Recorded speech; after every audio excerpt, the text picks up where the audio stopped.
একজন লোকের একটা সন্তান অসুস্থ হয়ে মেডিকেলে ভর্তি হলো। ঘটলো কোথায়? মেডিকেলে। ডাক্তার যদি এখানে কেউ থাকেন, আমি জানি না আছেন কিনা। মেডিকেলে ভর্তি হওয়ার পর ডাক্তার বললো 10টা টেস্ট লাগবে। কয়টা টেস্ট? তার পেটে একটু সমস্যা, 10টা টেস্ট লাগলো। 10টা টেস্টে তার কি আর 10,000 টাকার মতো যাবে। 10,000 টাকা তার বিল চলে আসলো।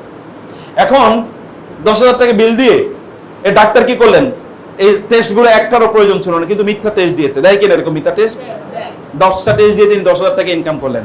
ভাবলেন আজকে তো অনেক টাকা ইনকাম করেছে, খুবই মজা। তিনি টাকা নিয়ে যখন আসছিলেন, রাস্তায় ছিনতাইকারীর কবলে পড়ে ছিনতাইকারী 10,000 টাকা নিয়ে গেছে। নিয়ে যাওয়ার পর ছিনতাইকারী চিন্তা করলো, মজা তো, অনেকগুলো টাকা পেয়েছি।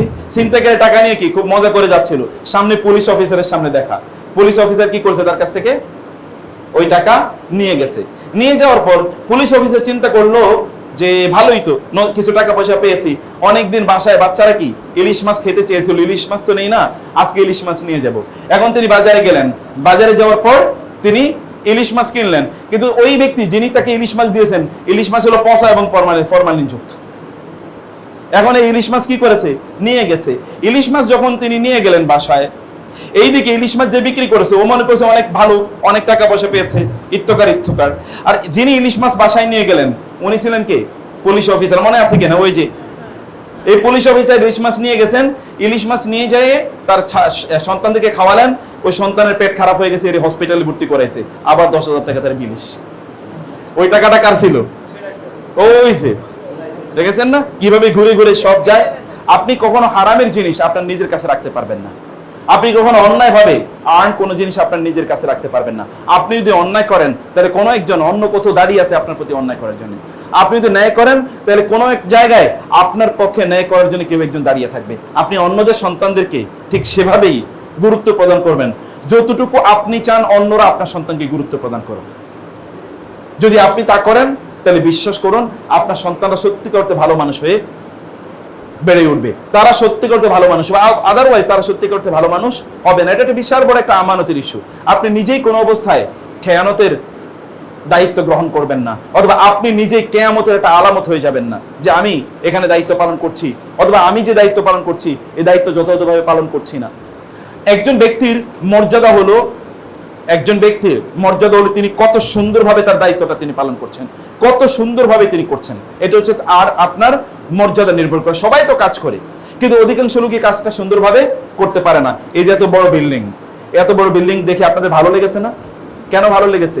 যিনি কাজটি করেছেন খুব সুন্দর করে করেছেন। কাজটি যদি তিনি অসুন্দর করে করতেন তাহলে আপনি বিভিন্ন মন্তব্য করতেন, আপনি বিভিন্ন কথাবার্তা বলতেন। ইনি সুন্দর করে কাজটি করেছেন। সুন্দর করে কাজটি করার মধ্যে কি আছে? মর্যাদা আছে। আপনি যে আল্লাহর সৃষ্টির দিকে তাকান, আপনি কোথাও অসুন্দর দেখতে পাবেন? এক ফোঁটা অসুন্দর দেখতে পাবেন। আপনি আসমানের দিকে তাকান, আপনি জমিনের দিকে তাকান, আপনি গাছের দিকে তাকান, আপনি ন্যাচারাল আদার এনভায়রনমেন্টের দিকে তাকান, সবকিছু আপনাকে মুগ্ধ করবে, বিমুগ্ধ করবে। আল্লাহ তাআলাও চান ইন্নাল্লাহা ইউহিব্বুল মুহসিনিন ইন্নাল্লাহা কাতাবাল ইহসানা আলা কুল্লি শাই। আল্লাহ তাআলা চান আপনি যে কাজটি করেন এই কাজটি সুন্দর করে করবেন, এটি আল্লাহ চান। আপনি যদি কোনো একটি কাজ সুন্দর করে করতে পারেন তাহলে এটা আপনাকে সবচেয়ে বেশি মর্যাদা প্রদান করবে। আপনি হন না সবচেয়ে ভালো শিক্ষক হন, আপনার স্কুলে অথবা আপনার এলাকায় আপনি সবচেয়ে ভালো শিক্ষক হন, লোকেরা বলবে অমুক শিক্ষকের কাছ থেকে আমি শিখেছি, অমুক শিক্ষক আমাকে জানিয়েছে, অমুক শিক্ষক আমাকে শিখিয়েছে। আপনার শিশু যারা আছে, আপনার সামনে যারা শিক্ষার্থী আছে, ওদের গোটা জীবনকে আপনি পরিবর্তন করে দিতে পারেন। কিভাবে পরিবর্তন করে দিতে পারেন? আমি একটা গল্প আপনাদেরকে বলছি। গল্পটা হলো এরকম।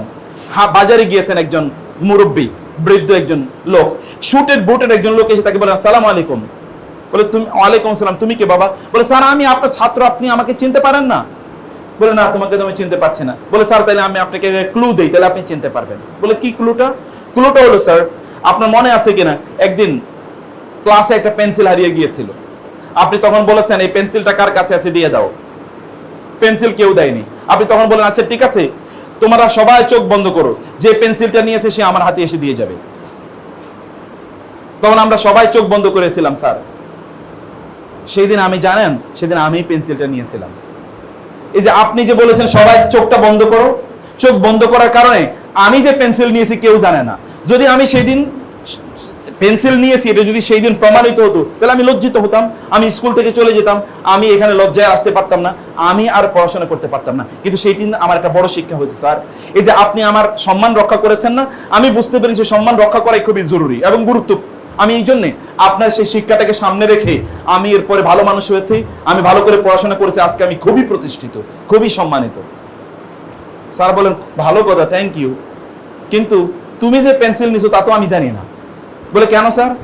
বলে আমিও তো আমার চোখটা বন্ধ করে রেখেছিলাম যেন আমি তোমাকে না দেখতে পাই, কারণ যে পেন্সিল নিয়েছে ওকে যদি আমি দেখতে পাই তাহলে তো ওর প্রতি আমার কি আচরণটা আর আগের মতো ভালো হবে না।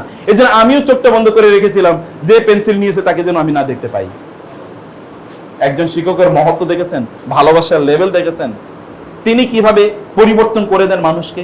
রাসূলুল্লাহ সাল্লাল্লাহু আলাইহি ওয়াসাল্লামের কথা একবার চিন্তা করে দেখেন তো, তার কাছে কারা এসছে?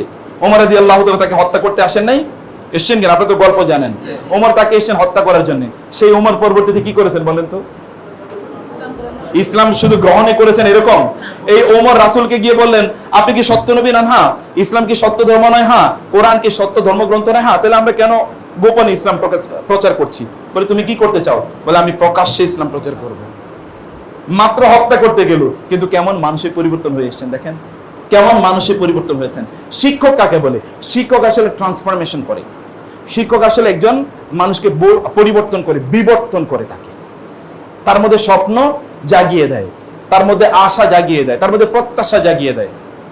একজন ছোট্ট একজন সাহাবী, যায়েদ ইবনে সাবিত তার নাম, তিনি আসলেন যুদ্ধ করার জন্য রাসূলের সাথে। এখন ছোটদেরকে তো যুদ্ধের ময়দানে নেওয়া যাবে না, মানে সে তো ফিজিক্যালি ফিট না যুদ্ধে যাওয়ার জন্য, যোদ্ধা হিসেবে যাওয়ার জন্য। তো তিনি গিয়ে কাঁদছেন, তার মা তাকে রাসূলের কাছে নিয়ে আসেন, ইয়া রাসূলুল্লাহ, ও যুদ্ধে যেতে চেয়েছিল, আপনি যুদ্ধে যেতে দেন না, এই জন্য সে কাঁদছে। যায়েদ ইবনে সাবিত। রাসূল বলেন, নো প্রবলেম, তুমি তো অন্য জায়গায় এক্সেলেন্স অর্জন করতে পারো। কি এক্সেলেন্স? তুমি একটা ভাষার কথা বলে, সুরিয়ানি, ইব্রানি, তুমি এই ভাষাটি শিখো।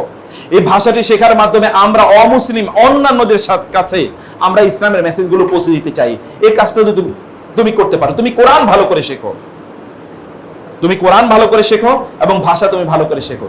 এবং ইতিহাস সাক্ষী দেয়, পরবর্তীতে অন্য মুসলিমদের সাথে, অন্য অমুসলিমদের সাথে যারা গ্রহণ করেনি, তাদের কাছে ইসলাম প্রচারের জন্য যত ধরনের ভাষার যত ব্যবহার ছিল সব কিন্তু এর মাধ্যমে হয়েছে।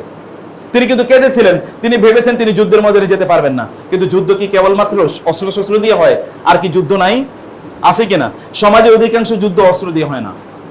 সমাজে অধিকাংশ যুদ্ধ কি অস্ত্র দিয়ে হয় না, তার চেয়ে আরো গুরুত্বপূর্ণ যুদ্ধের অস্ত্র আছে। সেটা যেমন আপনার কথা, সেটা যেমন আপনার মোটিভেশন, সেটা যেমন মানুষকে পরিশুদ্ধ করার জন্য আপনার কি চিন্তা চেতনা, আপনার সামান্য একটু ধারণা, সামান্য একটু চিন্তা কিন্তু ওদের জীবনকে পরিবর্তন করে দিতে পারে, যেমন রাসূল তার জীবনের মোড় ঘুরিয়ে দিয়েছেন।